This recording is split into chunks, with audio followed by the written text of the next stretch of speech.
So in last week's build video, I showed you how to make the dice tower, and then told you that later I built the box top lid and dice catching tray for it based off my wife's recommendation. So, show you a few of the details before we get into the build video. It does have box joint joints, and there's a small relief for a finger hold to pull the lid off the top. The top is a floating panel in a dado cut around the lid. It is recessed, and it kind of, because of that, it sits off the table and you kind of get a nice little dice sound, kind of a drumming effect from that. If you don't want that, you can make these rails, the sides of the box or the lid, a little taller, and go ahead and put some felt, or you could flock the inside of this to give it a nice additional detail. But that will also deaden some of the sound if you want to make this a little quieter. But again, I just used curly maple and walnut. This is because I just happen to have some pieces that fit. I also was playing around with incorporating some mahogany. You could do a nice laminated board here and have some nice stripes down the lid, so you could really personalize this project and make it your own. So let's get to the build video. Oh, quick note before we do that. I had some people ask what the final dimensions were of the box, because this was a scrap bin project. It ends up, it's 3 3/4 of an inch wide. It is 2 1/16 deep, and it is 8 1/8 of an inch tall. So those were my dimensions. Of course, you can play with those on your own, but that's the inside dimension of the box. I added a 32nd of an inch to all dimensions except for the height, to allow for air to escape as you push this together. Also, a quick note on the total depth. If you have a really tight tolerance, don't let the box lid come all the way to the bottom, because it does create a vacuum and it makes it hard to pull apart. That's why I actually ended up sanding this and refinishing this box to make it a little tighter, or to make it a little looser, and then I trimmed the box lid so that there was an air gap here, so that I didn't have a problem with a vacuum or a suction. So let's get to the build video now. Thanks. So this project is going to start just like the last, by digging through some of my scraps. And I've got a nice piece of resawn curly maple there that I'm going to use for the lid, and some pieces of walnut that I'm going to use for the sides. Later on, I am going to change my mind and use a couple of curly maple bits for the ends of the box, the short sides of the box. So I will make that switch, and basically I'll just take it through the same steps as the walnut that you see, but off camera. Start off by planing this cutoff of some 8/4 walnut to get a consistent width.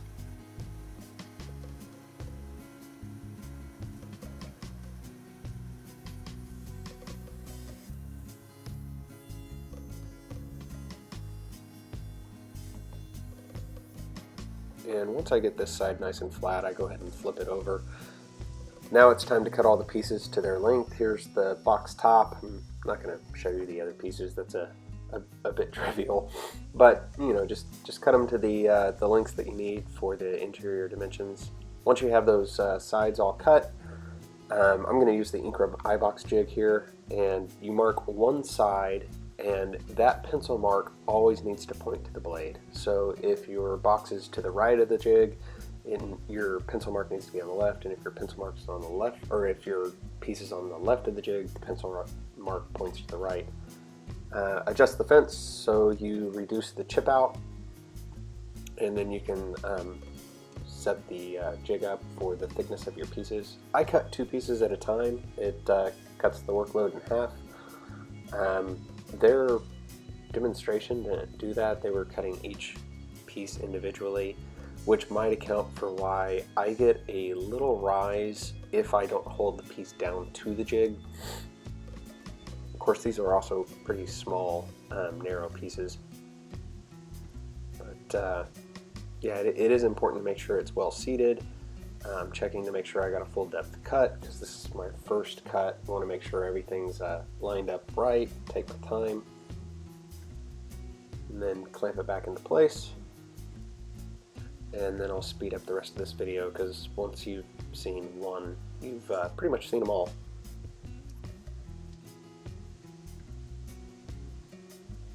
And going forward, you'll see that I keep my hand on the top of these pieces to put downward pressure to keep them from rising up off the jig.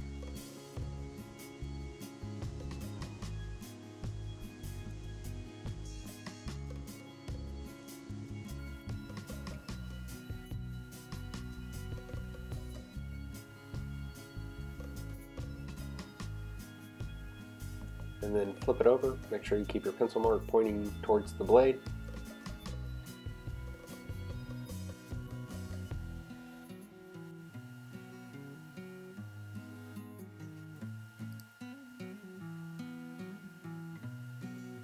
And then this part's important. You take one of the pieces that you just cut, point the blade towards towards your short rail in this case, and place it over the registration pins.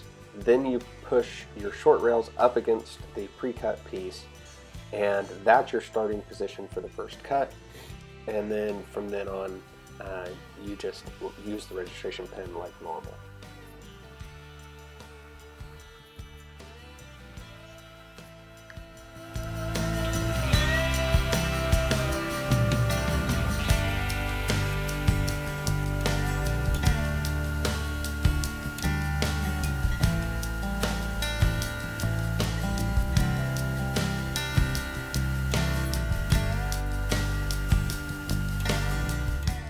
So now we're going to go ahead and cut the dados for the lid top piece of curly maple, and that's I've used a regular standard T-slot cutter here. It happens to be the same thickness as my curly maple board, and on the long sides I'm doing a full through cut because that T-slot actually comes out in one of the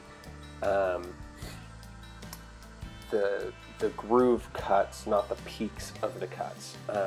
But that means that the short pieces will require a stopped dado.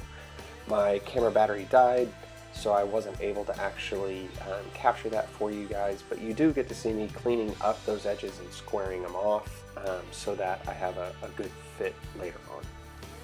Some of you will notice that I have gone ahead and switched to the curly maple sides instead of running the walnut that I started with. And I do have the stopped dados in there. I'm using a 1/8" chisel just to clean those up. Be really careful on these. I did have some chip out on one of these pieces that I had to add some wood filler after my first coat of lacquer. But the important thing is make your cuts very shallow, and then when you're doing what I'm doing here, which is removing the waste, you're just trying to remove the pieces that the fibers you've already severed. Don't try to remove more than that, or you will get some blowout. So now I have the floating panel, or the piece that will become the floating panel, and I'm just marking it at full width here. This allows me to sneak up on the cut and get a really nice tight fit. Obviously we don't have really deep grooves there, so it's important to make sure we're pretty precise. I did put a jointed piece of wood against the table saw on the fence to prevent this piece from sneaking under the fence, which would mess up my cut. Also, you've seen I have that kind of berry mark from the previous owner. This covers that up and prevents any accidental wavers.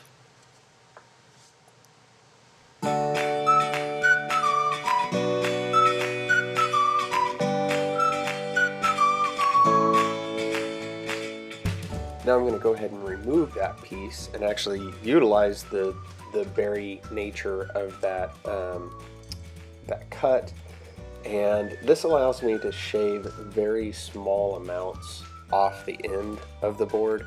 I'd recommend using a chop saw or circular saw or something else, or just a miter jig would work as well.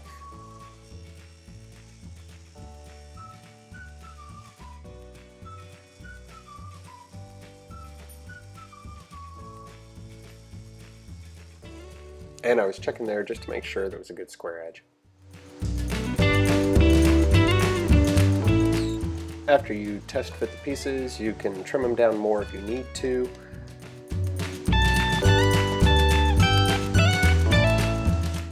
So I did confirm that it was all fitting together pretty well, but remembered that I probably needed to round over my edges just a little bit, even though I squared up those dados. So now I've pulled it out and I'm marking where the stops of my roundovers should end. The oscillating spindle sander makes quick work of roundovers.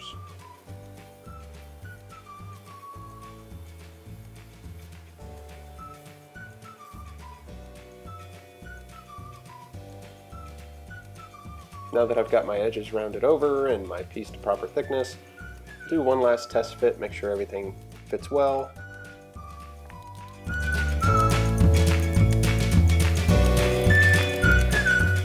Since this is the final test fit before glue up and finishing, we want to make sure that this is nice and square on all sides.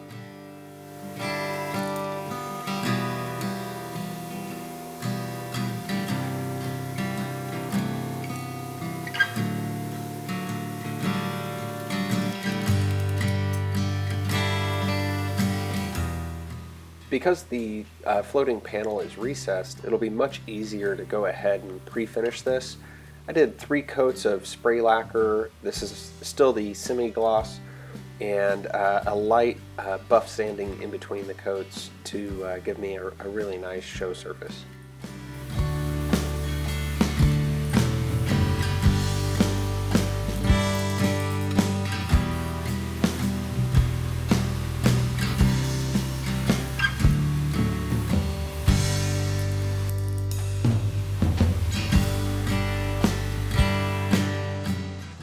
Gluing box joints is a pretty simple task. I just make sure that I get good coverage on all of the surfaces. So long grain, end grain, I don't really care. I make sure that all 3 sides of each of those sections is coated well. You don't want too much, you don't want a lot of squeeze out, because then it's a pain to clean up, and it can cause issues with certain finishing techniques. Because that glue will get into the wood grain. But you know, you don't want to starve the joint, but you definitely want to get some glue on all 3 sides of those troughs there.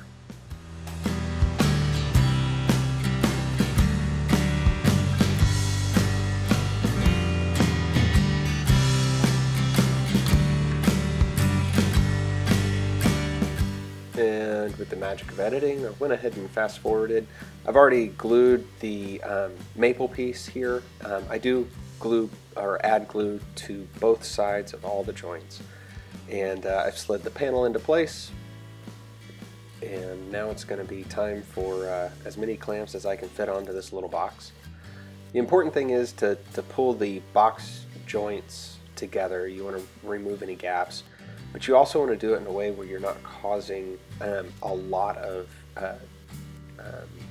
tension on the box. You can over clamp this and actually cause the box to go out of square. So you know, be mindful if you need to get them really tight to remove the gaps and then get a couple other clamps on, and then you can back off some of that pressure. That's a good technique. But really, you just want to check all the boxes, all the joints, and make sure that there's no gaps. And remember that at the bottom, if you do have a little bit of a gap on the open end, that's okay. Depending on how you've cut your wood here, you might be cutting away that to make it fit the actual dice tower itself later on anyways.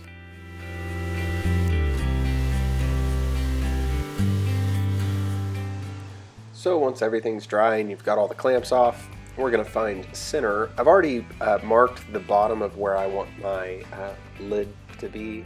Again, this is just a hair shorter than the box so that I have an air gap. I marked dead center, and I want a nice, easy to reference mark here, so I'm going back over my line. Do that for both sides. And then we're going to use a Forstner bit. Use whatever size you want. Remember, you're going to cut away half of whatever the bit is to leave the hand holds or the finger holds. So just choose a size that you like the look for your box. Now I'm attaching a scrap piece of walnut on the underside to prevent any blowout. Forstner bits do have a tendency to cause chipping on exit, and you'll notice it takes me quite a while to get through this walnut. And it's not because the bit's dull. This is actually a brand new bit, but I'm going very slowly to make sure that I have a good crisp cut and to minimize any blowout, even though I have that backer piece.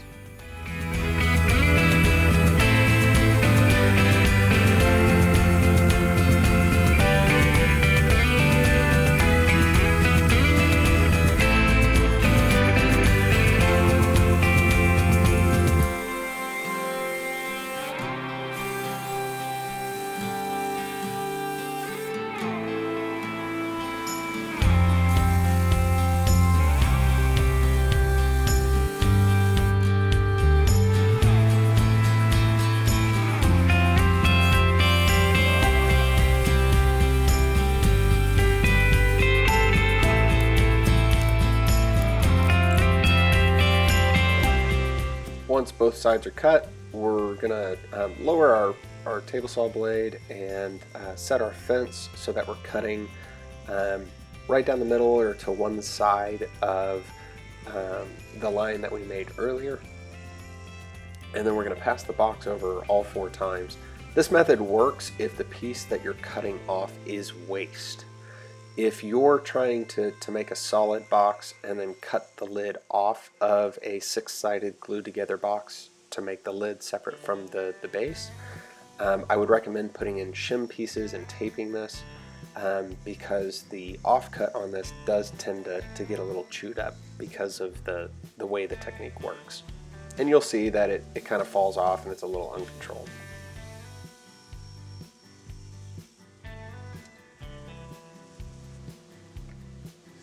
Now we're going to put some sandpaper on the cast iron surface and use that as a really true reference surface to sand this flat. It removes any of the rough saw marks. At this point I'm going to use a flush trim saw and cut off any of the proud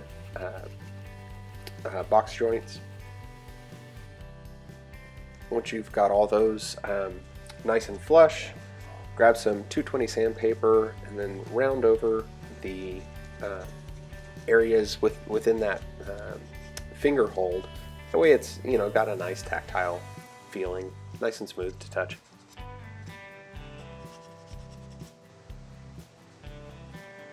Once you do that, I like to have excuses to have tools, so I'm going to go ahead and use my 4.5 smoothing plane. This gives me a nice flat smooth surface, and I'm actually not going to sand after I complete this. I'm going to do both the top and the bottom.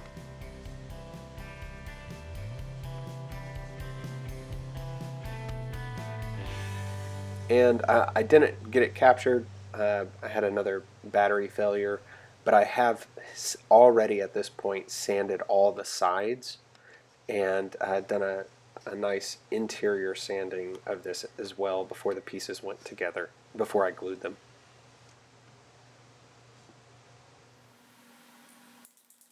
Now it's time for 3 coats of spray lacquer, and you can see there where I had the chip out on that one box joint.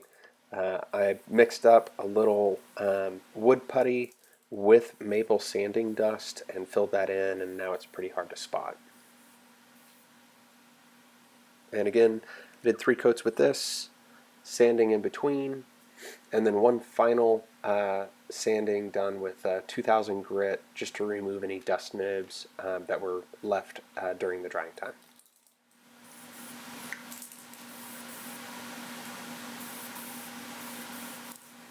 Thanks for watching. To receive notifications when I upload new videos, please subscribe. Have a nice day.